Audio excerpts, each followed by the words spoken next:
बापा कौन है पानी नहीं क्या सिलो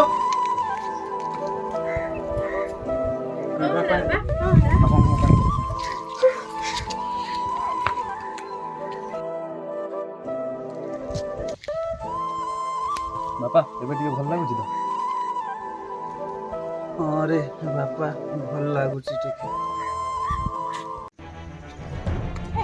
एते एक्टिंग करनी मो सर को कॉल करके बाबा को मेडिकल पठे दियो एमितिर भी मते बहुत जोरे गरम हलानी मु जाउछी तुम जा कुछ करो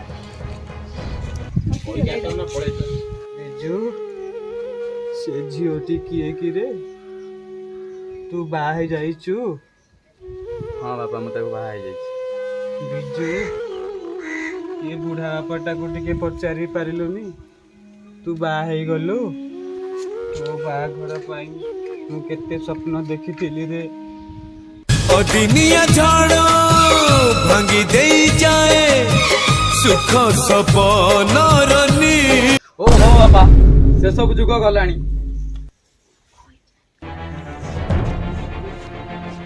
बाहाई गली तमे बहु बोली मान कि न मान तमर सब कथा सुनिया पाई मो पाखर टाइम नाही कि तम कथा सब कथा मानिया पाई मु बाध्य नही अरे बापा तू रागुचु कहीं कि मो ऊपर एमिति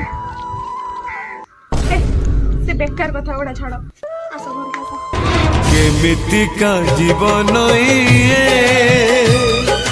केमिति का बंधन ये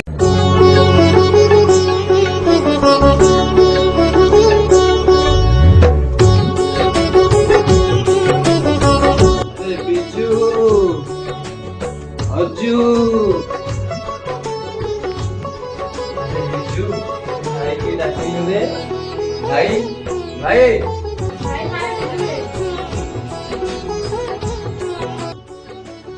अरे बिजू तोर मने अछि छोटे बेले तू बुल्लु बुला खाबे गीत अजट करूथिलु मु मार्केट जते जाउथली कहउथलो कांदी की मो पई बुल्लु बुला आनिबो आदि बुल्लु बुला आनी हाँ बापा मोर सब कथा मन अछि से बुलुगुला फैमिली आसे है हमें से गुड़ा खाऊना जे पिज्जा बर्गर अछि तब रात दिन से गुड़ा मिलुची तब नहीं कैसा गुड़ा खा तो खाइबो दूर कथा तम से गुड़ा देखि भी नथिबो अरे मां एमिति कोन कहउचो से सब तो छाड़ कुछ स्पेशल डिश होची खाइबा सब भाग्य मोरा फोटा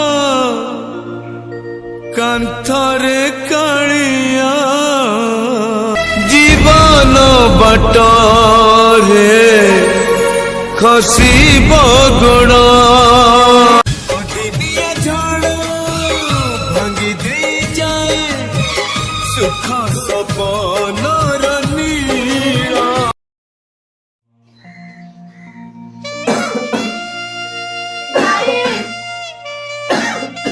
अजी भाई बीजू भाई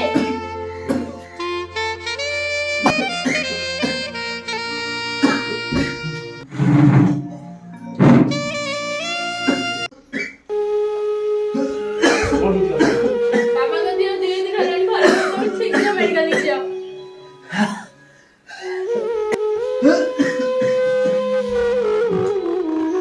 तुमको जो दिल्ली पापा मेडिकल नवा कथा कहबे कभी काम पाखर पैसा नहीं बस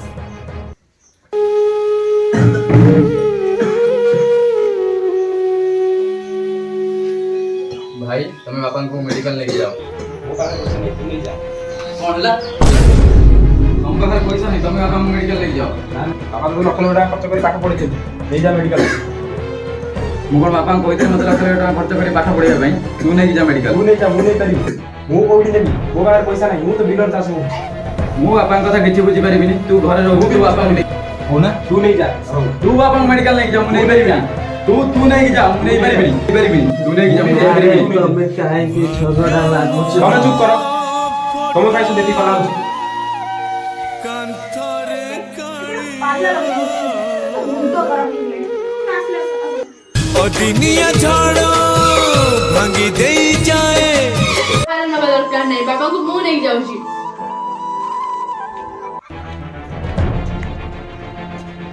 बताओ ओ बताओ बाहर कर ଆଜ୍ଞା ଆସନ୍ତୁ ଘରକୁ ଆସନ୍ତୁ ଘରକୁ कौन घर को आस ଆସନ୍ତୁ ଘରକୁ ଆସନ୍ତୁ घर को जाती नहीं मैं एठी बसली घर कौन जीवी 5 वर्ष होलानी पैसा नहीं देना पैसा दबा था कोन तो ମୋତେ ଆଉ 2 ଦିନ ସମୟ ଦିଅନ୍ତୁ ଲୋକମାନେ ଆସିଲେନି କ'ଣ ଦି ଦିନ? ଦେଇଦେବି हां दीदी हमरा आज को 5 वर्ष 3 बार से गेला पैसा देवार ना नहीं पैसा যদি न दे पारियो हम घर बाड़ी जमी सब मनार कर दियो ଏମିତି କୁହନ୍ତୁନି ମୁଁ ପଇସା ଦେଇଦେବି ମୋ ପୁଅମାନେ ଆସିଲେନି ମୁଁ ଦେଇଦେବି कोने दबो 2 ଦିନ ଟାଇମ୍ ଦେବି ମୁଁ ଦେଇଦେବି 2 दिन भीतर न देले 2 दिन पर आसी 2 दिन भीतर न देले हम घर बाड़ी जमी बाड़ी सब मनार कर दबो ठीक है 2 दिन पर आसी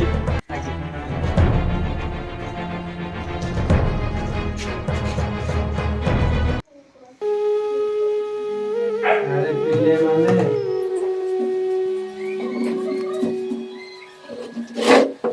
ଆରେ ପିଲେମାନେ ତମ ମା ଅପରେସନ ପାଇଁ ମୁଁ ଆଣିଥିଲି ସାହୁ ବାବୁଠାରୁ 2 ଲକ୍ଷ ଟଙ୍କା ତ ମୁଁ ତାଙ୍କୁ କଥା ଦେଇ ତମ ମାଆକୁ ତ ମୁଁ ବଞ୍ଚେଇ ପାରିବି ସାହୁ ବାବୁଙ୍କୁ ମୁଁ କଥା ଦେଇକି ଆସିଛି ସେ 2 ଦିନ ଭିତରେ ଆସିକି ପଇସା ନେବେ ତ ତମେ କିଛି ଦିଅ ସେ କାଲି ଆସିକି ନେବେ ମୁଁ ତାଙ୍କୁ ଦେବି ଦେଖ ବାପା ମୋ ପାଖରେ ପଇସା ନାହିଁ ମୁଁ ଦେଇପାରିବି ନାହିଁ ଦେଖ ବାପା ମୋ ପାଖରେ ପଇସା ନାହିଁ ମୁଁ ବି ପଇସା ଦେଇପାରିବି ନାହିଁ ଓହୋ ଏ ଘରେ ରହିକି ମୁଣ୍ଡ ଖରାପ ହେଇଗଲା ଯଦି ଯିବି ନ ହବ ତାହେଲେ ମୁଁ ଆମ ଘରକୁ ପଳେଇବି ହଁ ବାପା ସେ ଠିକ କଥା କହୁଛି ଆଜିଠାରୁ ଏ ଘରେ ସବୁ କିଛି ଦି ଭାଗ ହେବା ଦରକାର ହଁ ବାପା ଠିକ କଥା କହୁଛି ଆଜି ସବୁ କିଛି 2 ଭାଗ କରିଦିଅ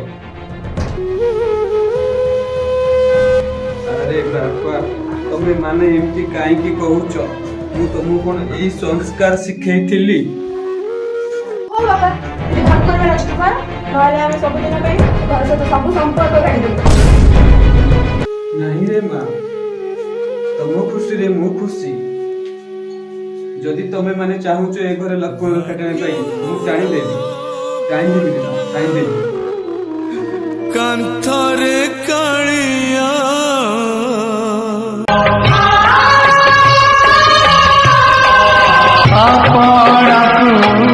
पर करी काटे सिए लक्ष्मण रेखा ଏବେ ତମେ ମାନେ ଖୁସି ତ ଭଲରେ ରୁହ ରେ ଭଲରେ ରୁହ ସବୁ ଜିନିଷ ତ ଭଲ ହେଇଗଲା ଆଉ ଗୋଟେ ଜିନିଷ ବାକି ରହିଗଲା କଣ କଣ ଭାବିଲ ବାପା ହଁ ଠିକ କଥା ଠିକ ଅଛି 15 ଦିନ ଦୂର 15 ଦିନ ମୁଁ ରଖିବି କହିଲ ଆଉ ଗୋଟେ କଥା ଭୁଲିଗଲ କଣ ଭୁଲିଗଲି ଯୋଉ ମାସ 31 ଦିନିଆ ବାପାଙ୍କୁ ଆଉ ଗୋଟେ ଦିନ କିଏ ରଖିବ ଠିକ ଅଛି ଆଉ ଗୋଟେ ଦିନ ବାପାଙ୍କୁ ଖାଇବାକୁ ତୁ ଦବୁ ଆଉ ଗୋଟେ ଦିନ ତୁ ଦବୁ ତୁ ଦେଇଦବୁ ମୁଁ ଦେଇପାରିବିନି ତୁ ଦେଇଦବୁ ବାସ୍ ତମମାନଙ୍କର କାହାଇ ଦେବା ଦରକାର ନାହିଁ ସେଇ ଗୋଟେ ଦିନ ମୁଁ ଉପାସ ରହିବି ଅଦିନିଆ ଝଡ଼ ଭାଙ୍ଗି ଦେଇ ଯାଏ ସୁଖ ସପନର ନୀଳ ଏଠି ଆମ ମଣିଷ ରହିପାରିବନି ଛି ଏଠି ସ୍ମେଲ ହଉଛି ଏଟା ଘର ନା ଗୁହାଳ କିଛି ଜାଣି ହଉନି ତୁ ଜଲ୍ଦି ଘରୁ ବାହାର କର ପ୍ଲିଜ ନହେଲେ ମୁଁ ଏଠି ରହିପାରିବିନି ଭାଇ ଭାଇ ବାବାଙ୍କୁ ଏଠି ଉଠେଇବାର ଯଦି ବ୍ୟବସ୍ଥା କର ଠିକ ଅଛି ବାପା କିଛି ବାହାରେ ବିହାର ହଉ ବାବାଙ୍କୁ ଧର ଭାଗ୍ୟ ମୋର ଫଟା କାନ୍ଥରେ କାଳିଆ କେମିତିକା ଜୀବନ ଇଏ କେମିତିକା ବନ୍ଧନ ଇଏ ଏଠି ଆଉ ରହି ହବନି ମୁଁ ଯାଉଛି ଏବେ ମୋର ଗୋଟେ ସାହାରା ଜଗତର ନାଥ ଜଗନ୍ନାଥ भाग्य तो लिखी कपाल लिखन ଶୁଣିଲୁ ବାପା ମୋ ଜୀବନର କାହାଣୀ ଚାଲ ମଉସା ତମକୁ ଏବେ ତମ ଘରେ ଛାଡ଼ିକି ଆସ ଭରସା ତମ ପିଲାମାନଙ୍କୁ ଡାକ। ବିଜୁ ଅଜୁ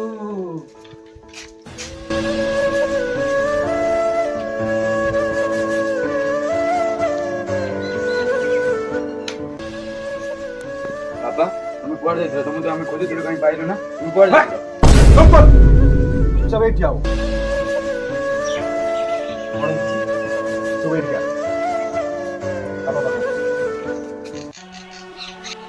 ତମ ସମସ୍ତଙ୍କର ପୁଅ କଣିଆ ମୁଁ ସବୁ ଶୁଣି ସାରିଛି। କାହାର ଆଉ କିଛି କହିବା ଦରକାର ନାହିଁ। ସବୁ ଠିଆ ହେଇକି ଶୁଣ। ବାପାର ମହତ୍ଵ ତମମାନେ କାହାକୁ ବି ଜଣା ନାହିଁ। ବାପା ହେଉଛନ୍ତି ଆମ ସମସ୍ତଙ୍କର ପରିଚୟ, ଆମ ମାର୍ଗଦର୍ଶକ, ଆମ ଭରସା, ଆମ ବିଶ୍ୱାସ। ବାପା ବାପା ବାପା ବାପା ବାପା ଯେତେବେଳେ ଆମ ପାଖରେ ଥାଆନ୍ତି କେମିତି ଲାଗେ? ଆମ ପାଖରେ ପୁରା ଦୁନିଆଟା ଆମରି ପାଖରେ ହିଁ ଅଛି। ନା ଆମକୁ ଡର ଲାଗେ ନା ଆମକୁ ଭୟ ଲାଗେ। କଥାରେ ଅଛି ବାପା ଥିବ ପୁଅ ସବାରେ ହାରେ ନା। ସବୁ ତୁ ଶୁଣିଥିବ। କ'ଣ କହୁଥିଲୁ ତୁ? 15 ଦିନ ତୁ ଖାଉଦବୁ, 15 ଦିନ ତୁ ଖାଉଦବୁ।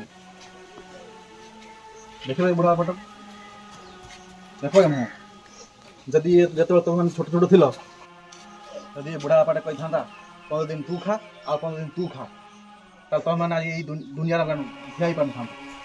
ଆଜି ଠିଆ ହେଇ କଥା ହେବା ତୁମ ସାହା ଚିହ୍ନିଥାନ୍ତ। ଯେତେବେଳେ ତୁମମାନେ ଦୁଇ ଜଣ ମାଆର କ୍ଷୀର ଖାଉଥିଲ, ସେଇ ମାଆ ତୁମକୁ କହିଥାନ୍ତା 15 ଦିନ କ୍ଷୀର ତୁ ଖା ଆଉ 15 ଦିନ କ୍ଷୀର ତୁ ଖା, ଆଜି ତୁମମାନେ ଏଇ ଠିଆ ହେଇପାରିଥାନ୍ତ? ଜବାବ ଦେ, ଜବାବ ଦେ ତୁ। ଦେଖ ଏ ବୁଢ଼ା ବାପାଟାକୁ, ଦୁଃଖ ଲାଗୁନି ତୁମମାନଙ୍କୁ ଟିକେ? ଦୁଃଖ ନିଜେ ଚୁରା ଫଟା ଗେଞ୍ଜି ପିନ୍ଧି ତୁମମାନଙ୍କୁ ଆଜି ପାଠ ପଢ଼େଇକି ମଣିଷ କରିଛି। ନିଜେ ନ ଖାଇ ନ ପିଇକି ତୁମମାନଙ୍କୁ ଖାଇବାକୁ ଦେଇକି ମଣିଷ କରିଛି। ଖଟି ଖଟି ତାର ତୁ ପାଣି କରିକି ତୁମମାନଙ୍କୁ ଆଜି ମଣିଷ କରିଛି, ପାଠ ପଢ଼େଇଛି। ଆଜି ତୁମେ ତା ବଦଳ ଦେଉଛ କ'ଣ? ଖାଲି ଏ ବୁଢ଼ା ଆଖିରେ ଲୁହ। ଦେଖ ଯେ ଆଖିରେ ଲୁହ ଦେଖ। ତମେ ହେଉଛ ଏ ଘରର ବୋହୂ। ଶ୍ୱଶୁର ବାପା ସମାନ, ବୋହୂ ହେଉଛି ଘରର ଝିଅ। ଗୋଟେ ବୋହୂ ଚାହିଁଲେ ଏ ଘରକୁ ମନ୍ଦିର ବନେଇ ଦେଇପାରେ, ଆଉ ସିଏ ଚାହିଁବ ଲକ୍ଷ ହିଁ ବନେଇ ଦେଇପାରିବ। ବାପାର ମହତ୍ଵ କ'ଣ ତୁମେମାନେ ବୁଝିବାକୁ ଚେଷ୍ଟା କର। ମୁଁ ଏତେ ସମୟ ତୁମମାନଙ୍କୁ ଯାହା ବି କହିଲି ଯଦି ଟିକେ ବୁଝିଥିବ, ତାହେଲେ ତୁମ ଏ ବୁଢ଼ା ବାପାକୁ କ୍ଷମା ମାଗିବା ପାଇଁ ମୁଁ ତୁମକୁ ଅନୁରୋଧ କରୁଛି। ବାପା ଆମର ଭୁଲ ହେଇଯାଇଛି, ବାପା ଆମକୁ କ୍ଷମା କରିଦିଅ। ବାପା ବାପା ଆମର ଭୁଲ ହେଇଯାଇଛି, ବାପା ଆମକୁ କ୍ଷମା କରିଦିଅ। ବାପା ବାପା ବାପା ବାପା ବାପା ବାପା। हेलो गाइस, हम वीडियो टी भल लगी लाइक कमेंट सब्सक्राइब और शेयर भी करेंगे। Hello guys.